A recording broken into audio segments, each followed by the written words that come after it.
Hello everyone, Jeff with a Greener View. These are fall blooming crocuses.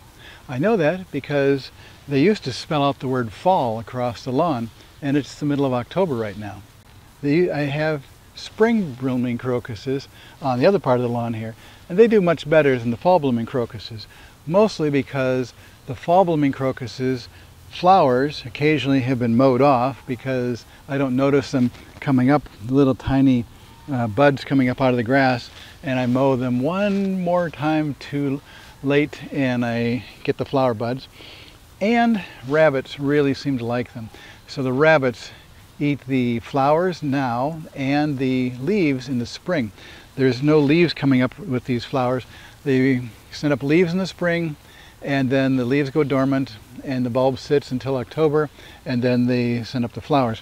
Now these are Crocus speciosa, and they are fall blooming crocus. Another fall blooming crocus is Crocus sativa, which is the one that we get saffron from. The anthers, little tiny orange parts in the middle, the male flower parts, are the spice called saffron, and it's gathered from the fall blooming crocus called Crocus sativa. And you can imagine how hard it is to harvest, having to go through and pick out that little tiny part of those flowers over vast acres of fields where they're grown in the Middle East. So if you want to plant fall blooming crocuses, that's great. You can get them from Brent and Becky's bulbs.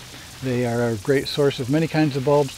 There are a whole bunch of different kinds of fall blooming bulbs, like the colchicums, which are also sometimes called fall crocuses, and they are autumn crocus, and they have a completely different size and shape of bulb.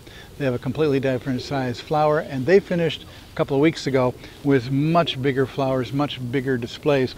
I am planning on marking each of these locations now and taking these out after they're done blooming so I can plant them into a new location that's easier to protect, and one where I should get more flowers because I won't have that last mowing before their bloom time where I mow them over. So what's this mean to me? If you enjoy flowers, especially spring bulbs, you should be looking into some of the fall bulbs as well. There is, like they say, there's crocuses here that bloom in the fall, and you can enjoy bulbs in a lot more seasons than what people usually think of just being in the spring. And this is Jeff with a Greener View. Thanks for watching.